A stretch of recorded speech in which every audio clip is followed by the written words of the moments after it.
Hey guys, welcome to the Challenge Podcast. I'm Coach Steve. And I'm Coach Nick, and we're going to be talking about everything fitness, health, and the challenge. Let's get on with the show.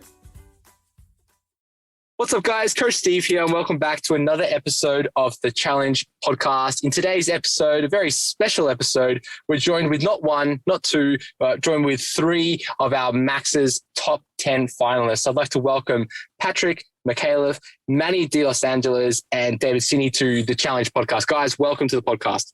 Hey, mate. How are you? Guys, how are we doing? Thanks, mate. Thanks for having us.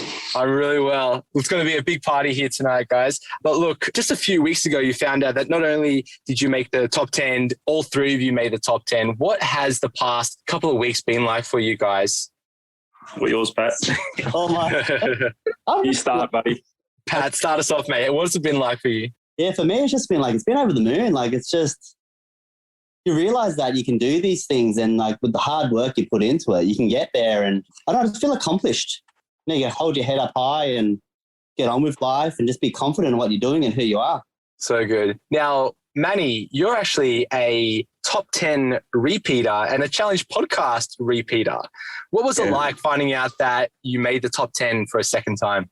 It was a nice surprise, mate. I'll tell you that much. I haven't been there and done it before. I told the boys when we first started, I said, look, I'm here just to support you. I've been there before, kind of know what to expect, the training and all that sort of thing. So I thought, I'm just going to be here to support the boys, stay accountable. And then when the announcement was made, it was awesome. It was a really good surprise. So, yeah. And the fact that we all got in, all three of us, it was just even better. So good. And David, what was it like when you found out that you made that top 10, buddy? Wow. I think we got a video of it, actually, so we should probably share that with you. But I couldn't believe it. I was the first one announced. We're all at my place, having pizza and beers. And, I couldn't believe it. I really did. I was just jumping around. Honestly, I was jumping around the room. It's us, the guys. And then Manny was announced second, and then Pat third. It was just, it was awesome. Awesome so feeling. Good. So you guys were all watching the Facebook Live event? Yeah. Beautiful. It would have been very exciting to hear your names called out. And, you know, it was in alphabetical order. So, Ben, you would have been first, Manny second, and then Patrick final. Yeah. Oh, so good. But look, guys, do you want to maybe take us through a little bit of an introduction of yourselves? Maybe telling us where you're from, what you do for work. So, Pat, would you like to start us off, mate? My name is Patrick Micallef, 35 years old, vehicle spray painter, father of two children, a girl and a boy. Found out recently that me and Dave were related. We are related. We found out that our parents are first cousins. So we kind of had a connection through that, and we just got together and just became good friends through that. And Manny is actually Dave's brother-in-law as well. So we just all connected through family and now really, really good friends. So good. And you live really close to each other? Yeah, all within just from each other. So Now, Manny, you've given us a little bit of an introduction in our previous podcast, but do you want to tell us a little bit about yourself and what you've been up to over the past year or two since the last podcast? Yeah, mate. Well, what I've been up to is why I'm back here again. You know, with the COVID stuff that happened last year, kind of let myself go. Never stopped training, but kind of used the excuse that I was training to say, I'm still pretty fit, I'm healthy, but obviously, you eat the wrong things. It just kind of, these things get away from you. So, I mean, the good thing was the boys were all training together and the Max's Challenge came along. So just an awesome way to stay accountable again and get back into, fitness side of things and get fit again. Yeah, it came around at the right time. So good. And David, would you like to introduce yourself, mate? So you're second cousins with Pat. Is that how it works out? Yeah, I've always known of Pat, never met him. Yep. And he moved into the area as well as about around the same time as us where we live. Yep. Actually, Manny met Pat before I did. So, but got to know each other really well. They're really good friends now, but still training together. Keep training. We'll continue to train. So, But, a bit about myself. Just turned 40, 4 kids, 3 girls and a boy. Yeah, I'm a general manager at a Toyota dealership in Sydney. Been doing that for quite a while. So I really enjoy that. Yeah, that's about me. Oh, so good. So, guys, look, I need to know, whose house were you training at? Fine. At Manny's. At Manny's house. Yeah. Okay. Did you have like a sweet name for the gym? It's lovingly called the House of Pain. The House of Pain. Okay. The House of Pain. Manny's House of Pain. So many will come, not many come back. these boys came back. So Manny's House of Pain. Okay. And this was in your garage, or is a garage bleeding out into the backyard? What's the setup garage. like? Garage? Yeah, the garage. And then I've got a nice area sort of out the side where we do a lot of sled training. So the high intensity plyometric stuff, the tire pushes, tire flips, farmers carries. So good setup. Yeah, Dave's favourite. He loved the early morning farmer carries and tire flips. So sled pulls, sled pushes. Yeah, it's nice. It's fun. Good fun. So David, are you planning to open up a farm of your own after all those carries? I'd love to. I think Manny's grass hasn't been green like that for a long time, to be honest with you. Long story, but after some heavy sessions, Dave would fertilise the grass with whatever he had for dinner the night before. That way we knew he was training hard, which is always good. So if he didn't get to that point, I knew he wasn't training hard enough. So it was a good indication, good marker. Well, look, you've got to save money on that fertilizer so you can buy more equipment, right? Yeah. So you're doing us all a favour, Pat. Thanks, mate. Now, Manny, I guess people when they're training at home often feel a little bit lost about what equipment they need to get, where they feel like they need to get all the things or they just need to get one thing. Would you mind taking us through some of the bits and pieces or toys that you have in Manny's pleasure house? House of Pleasure would be something different. But right. Well, different strokes. Yeah, okay. We won't go there. Yeah. That's a different room. Tell us what's in the garage. In the garage, I just started out, and it's been like years. I've just accumulated things over the years, but the main things that I started off with were a squat rack, obviously just some Olympic lifting equipment, so the bars. I've got some bumper plates, which make it easier for Olympic lifting movements. Then I've got a chin-up bar on the wall. And just recently, probably in the last 6 months or so, I added in a pull-down machine and a seated leg extension and leg curl machine as well. And then apart from that, I've got just some dumbbells. So it's not a huge space, but it's got everything that we need, obviously. And it depends on how you use the equipment, variation, forms, different exercises. You can obviously hit the whole body without having too much equipment. So yeah, it's a good space and we've got everything that we sort of need. Obviously, it would be great to have all the extra bits and pieces that you find in the gym. But I think at the time where we really started training properly, gyms were closed, not everything was available anyway. Having the home gym it's a good option, definitely helps. Yeah. I recently switched to my just home gym only, so I don't train in a gym anymore and only train at home. I really love that feeling where you get to play your own music, maybe train without any shoes on, and you have just your own equipment, your own space, and it can be quite nice, right? Yeah, 100%. Like my best squat shoes are my slides. So if you ask the boys, in the morning, early morning deadlifts and squats with slides on, it's just the best thing. So, So good. So when were you guys training? In the morning, was it? Yeah. We'd kick off at 5:30 every morning. I start quite early. I've got to be at work at 7:30. The boys probably start late, so they got up for me. So 5:30. It was pretty cold in winter.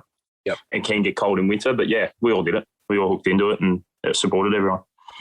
Now, were you all following the same program? No. Or was it a little bit different? No, me and Pat were doing the lean and ripped, and Dave was doing the size and strength program. Okay.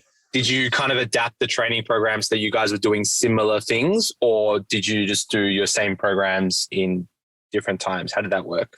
Oh, sorry. So the diet plans, that's what we were doing. But the training plans, we sort of, because we all started at different strength levels and different sort of experience levels too. But we just adjusted everything so that we could all go one after the other in the way of weights and movements and whatnot until the boys got familiar with certain movements. We'd substitute with something else, obviously using, the Max's plan is a really good guide to follow for the rep ranges and the sets and everything else like that. So we just did the adjustments to suit everyone else. And we're at a good point now where we're pretty much training at all the same level. So while the strengths very, very minutely, I would say minutely, I'm still the strongest out of the bunch, but okay. But we've elevated like big time. So it's really good. We can all sort of don't have to adjust to weights too much, which is awesome. Yeah. So Manny, were you like the more experienced one out of the group? On the Max's side of things, because I've sort of been there, done that before, but training-wise, been training for a long time. The boys have also trained, but but not done something so focused like this, I suppose. So it was just good to be able to share that kind of the experiences with them and just give them some pointers here and there with exercises and a few things with the nutrition as well. Mm-hmm. All right, look, let's talk a little bit about why you chose to start the challenge. And of course, we've all been through a similar experience, especially over that COVID time where maybe we gained a little bit of weight or we weren't training as hard as we used to. But often there's like a tipping point where we go, yep, okay, that's it. I'm going to try to do something to change this situation. Would you guys like to tell me a little bit of a story about maybe why you chose to sign up to the challenge yourself, or maybe why you chose to do it all together? So Pat, would you like to kick us off? Why did you choose to join the challenge? Well, for myself, I started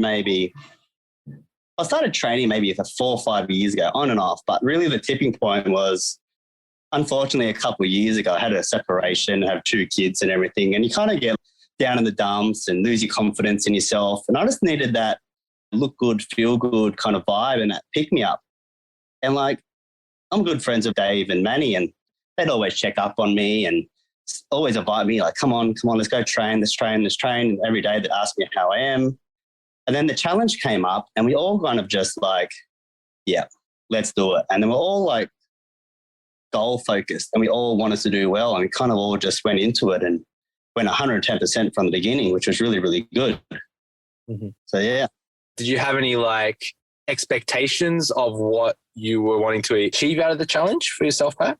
Well, my expectation was I wanted to come out the other end and just be proud of the achievement and the effort I put in. Like, I didn't want to come out the other end and say, I wish I ate better. I wish I trained more. I wish I didn't do this. I wish I didn't do that. So I was strict from day dot all the way to the end. And it wasn't until photo shoot day at the end is when we actually stopped and looked at ourselves and looked at the photos and was like, wow, because we just trained and we didn't know what we were doing. We just kept pushing and pushing and pushing until the time was up. And then by the time we saw what we achieved, we just blew each other away, I think. Like, I had never, ever pictured myself in this lifetime to look as good as we did in that photo. So it was a matter for me. Well, you guys should be so proud of what you've achieved through this 12 weeks. So all of you have achieved something very unique, right? Pat, you've completely transformed your body. Dave, you've definitely put on some size and some muscles. I guess you followed that build size and strength program. And then Manny, you've taken that 2019 physique and then added more to it. So the 3 of you kind of encouraged each other to take it to the next level, right? Well, look, Dave, can you tell us a little bit of a story about maybe why you chose to do the challenge and especially going down that path of build size and strength, which it's clear that you have. What was your story leading up to the challenge? Yeah, look, I'd been training probably 6 to 12 months before the challenge. And I think I got to a point where I just needed that extra motivation. But with myself, I don't know if anyone's read, I fell sick about 10 years ago and I had my stomach removed, right? And I lost quite a lot of weight. I struggled to put weight on. I'd look myself in the mirror and I think, wow, how can I put weight on? Like, I'm just, struggled for years. And with the help of Manny, he said, come train. And he tried a couple of times over the last couple of years, but finally there was a point where I thought, you know what, I've got to do something about it. Yeah, 6 months into it, the challenge came up and it was just perfect timing. I think I plateaued. I didn't have anything to work towards, and the challenge was there. And we trained 7 days a week. We didn't miss a day. Oh, we'll probably miss a couple of days here and there, but yeah, it just gave me that extra motivation. And to have the boys with us, there's sometimes I'm laying in bed at 5 o'clock in the morning thinking, God, I could sleep in. But we didn't want to let each other down, and bang, out of bed we went, meet each other, 5:30, away we went. And yeah, it was just the motivation, the extra motivation. Yeah. I think that's so powerful, right? Because you're not just doing it for yourself. You almost have to be there for someone else. You have to be accountable to someone else, right? Yeah, correct. Now, Pat and Dave, seeing someone like Manny go through the challenge in 2019, were you influenced from Manny's previous experience to join the challenge, or was it very different pathway into the challenge? For myself, I kind of knew Manny. I actually lived 4 houses down from Manny back in 2019, but I didn't have a lot. I didn't know him that closely. So I knew he did it. I did well, but I didn't really see the transformation. But when it was my turn, like, he just encouraged me and opened me in welcome arms and just opened his house to me, and we did everything we could. So good. All right, well, Manny, you've kind of alluded to it already at the start, but what made you want to come back and give it another attempt at the challenge, given that you made that top 10 in 2019? And of course, life changes and things get in the way. And of course, we had this big thing come through, our old friend COVID. What made you want to sign up again and give it another go? When I did it 2019, obviously the discipline, when you're so focused on something, when you got a goal and you got a set time to start and a finish date, you're more motivated. So I knew that letting myself go, so to speak, with the weight and just getting much more complacent with my eating and stuff, I needed to reel it back in. And I knew that having done it in 2019, it was one of the best shapes I've been like in my whole life, basically. So having still trained, but again, not having that discipline with the food and knowing that training with the boys, just, not as seriously, but still training, I knew that it would be a bit of a kickstart for all of us to get back into, really good shape. It doesn't just, having such a drastic change and getting fit, getting healthy, losing weight doesn't just influence you physically. It's your emotional health. It's like your personal, it's your social health that is all affected, and it's for all the positive reasons. And it's a positive change that happens. So I think with a lot of people with COVID being stuck at home and not being able to go out and do everything that we were sort of doing previously, a lot of people fell into that sort of rut, into that hole again. And as I was saying, when the challenge came around again, I knew there would be a good opportunity for us to just get back into a good spot health-wise, mentally, physically, and just kind of not a new beginning altogether, but just a good, nice new chapter, so to speak. So it was just, as other boys said, it was just perfect timing.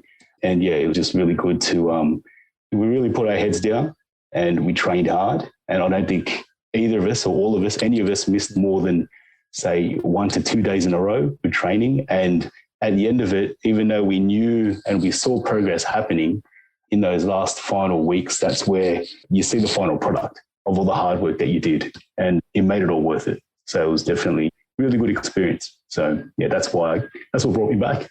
Definitely. Beautiful. Well, look, I did want to touch on your little bromance that we've got here, right?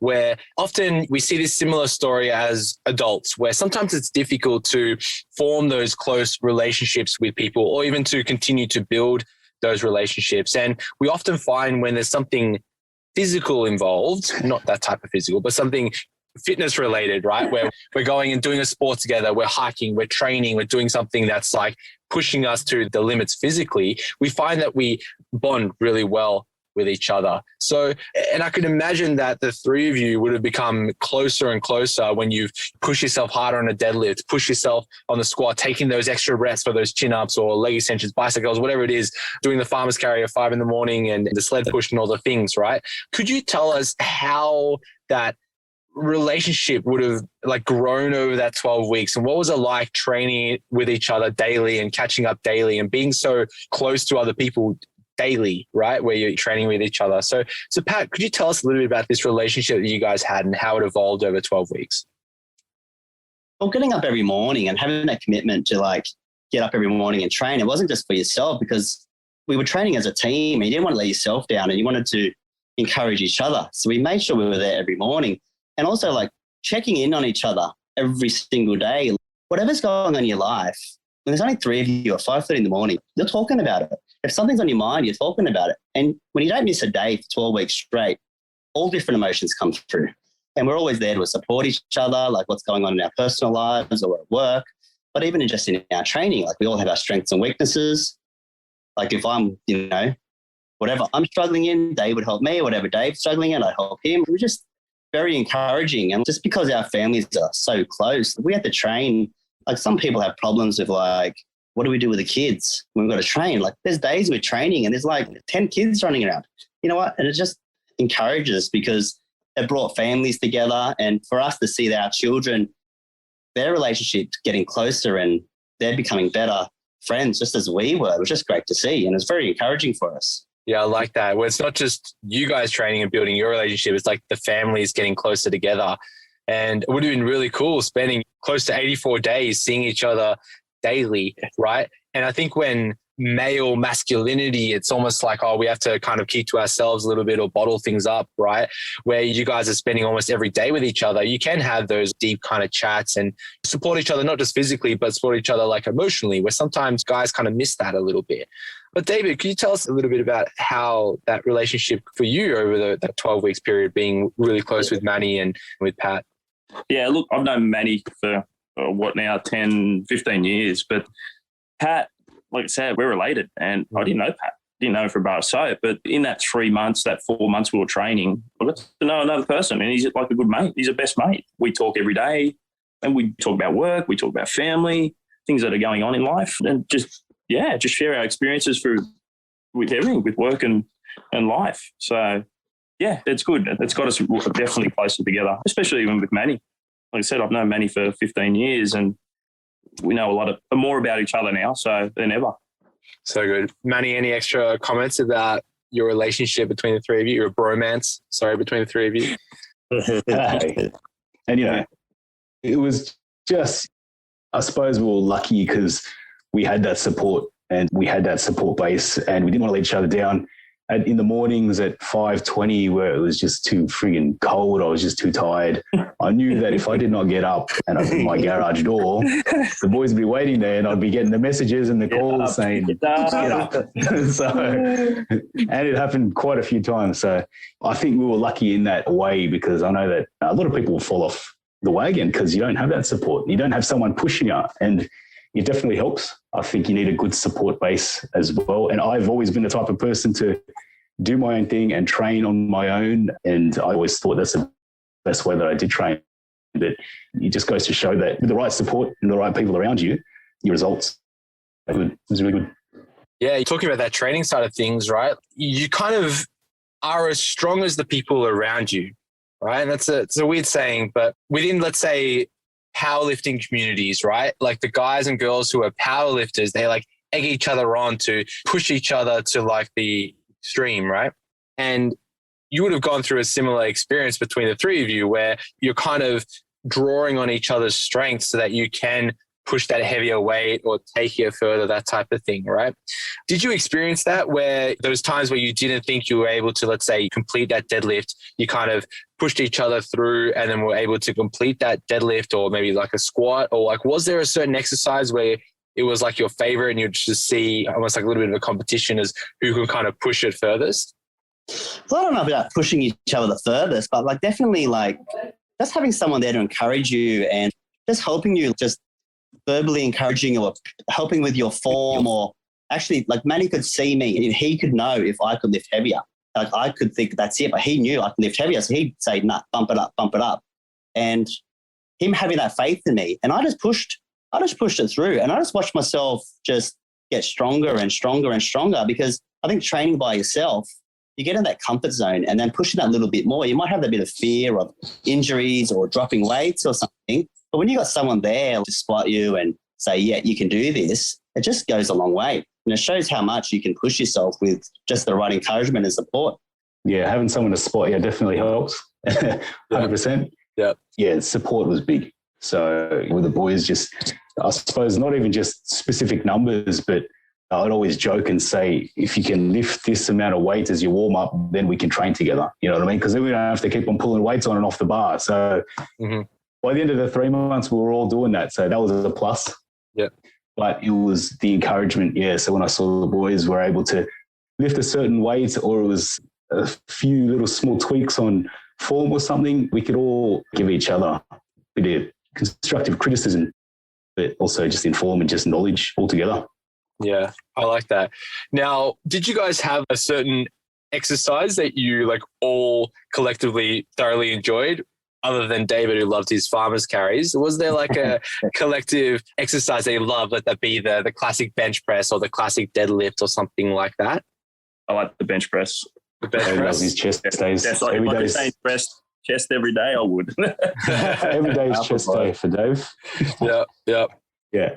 I think one of the things that I love training back, and I'll do like just body weight pull-ups for warm-up and whatnot. And I got the boys into doing that, whereas like in the beginning, doing 5 body weight pull-ups was a struggle. And we just part of that encouraging and all that sort of things and incorporating it into the exercises and the program that we were doing. Just, it was awesome to see the progress from the start to the finish from like 3 months ago to now, where they're just pumping out all these bodyweight pull-ups. One of my favorite exercises now, so I'm not sure about them, but it's just awesome to see the progress now. It's pretty amazing to see how far that we've all sort of progressed from that. So yeah, that was good for me to see. So good. Well, look, when anybody completes the challenge, they would face their own unique challenges along the way, right? It's never any sunshine and rainbows. So now I guess, guys, would you like to speak a little bit about some of the challenges that you may have faced either individually or collectively while you guys were completing the January challenge? Pat, would you like to start us off, mate? Challenges during the challenge. It's just, I don't know if there was any really for me because I was so focused on the challenge. It might be on a Sunday afternoon and Manny would be like, I'd be like mowing the lawn on a Sunday afternoon and Manny want to train an hour. And I'm at his house. Like I was just dropping whatever I was doing and just training whenever we could. Even if I had the kids, I'd bring them with me.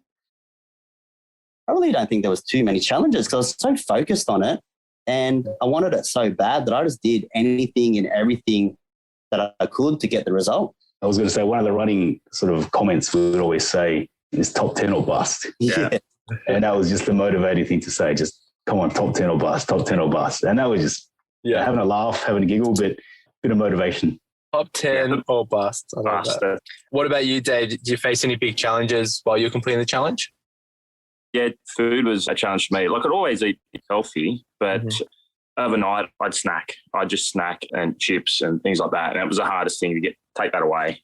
But once I started the challenge, you know what, top 10 or bust, it just had to happen. So I had to make those sacrifices and yeah, there it goes. And I got through it. And still to today, I haven't really sat down and had that much chips now. So yeah. So good. Well, look, guys, from here, let's talk about some advice. So I'm sure many people have reached out to you, maybe within your close friendship groups and social circles and such, asking you like, what have you done? And how do I lose weight? And that type of thing. If someone was about to start their own fitness journey or maybe join the challenge themselves, what advice would you give that person? Dave, would you like to start us off? Look, the results after the 3 months was incredible. So just give it a go. If you can join a gym or find a friend to go with and just give it a crack. You've got nothing to lose. Like you'll feel healthy, eating the right food, your mindset's is right. I know definitely for myself with my job, I've got to be on the ball all the time. And I was thinking right. I was making the right decisions. And then just turning up to work charged. I was charged. I was pumped. I just felt good about myself. I think, just give it a go. Nothing to lose. I like that. Pat, any other advice you'd offer someone if they wanted to get fit and healthy? Yeah, exactly. Like I think if there's something you don't like about yourself, like your appearance or your weight or whatever, if you want it so bad, like I experienced this for myself where if you want to change something, it can be done. And like with the Max's challenge, all the calculations are there for you. They tell you the exercises, they tell you the diet. All you got to do is just turn up and do it. If you just follow the program, turn up and do it, after 4 to 6 weeks, you're going to see results. And if you keep doing it, 8 weeks, 12 weeks, you're going to see the results and all your friends are going to see your results. And then you're just going to feel amazing for it. And you're going to be an inspiration to your friends and everyone's going to ask you how you did it and you encourage them to do it. I think if you want something to change, just do it, I think. Just commit yourself, commit your time and energy, your thoughts, and just follow the plan. The hard work's been done for you. Just turn up and just do it daily and you'll get there. 100% you'll get there as long as you commit to it. I like that. Any extra comments, Manny? Oh, more or less what the boys said. I think it starts in the mind, your own mindset. You got to want that change. And, if you stick to it, it's not going to be easy, but you stick to it and the changes will happen. So, yeah, it's pretty straightforward. I love it. So good. Well, look, guys, let's wrap it up there. I do want to take a moment to thank all three of you for donating your time to be part of the Challenge podcast. You've all shown us that the challenge sometimes isn't just a single game or single sport, where you're by yourself. It's not a solo journey, and it can take a community or a group to push us through it. And then you showed us that where, all three of you have made it into the top 10. You've achieved an amazing result. You've put on some muscle. You've lost some weight. You've improved your health and improved your emotional well-being. Your family's gotten close together. It's just wins. So a big congratulations to you guys. And thank you for showing everyone that you can do it if you focus and put your mind to it. Yeah, definitely. 100%.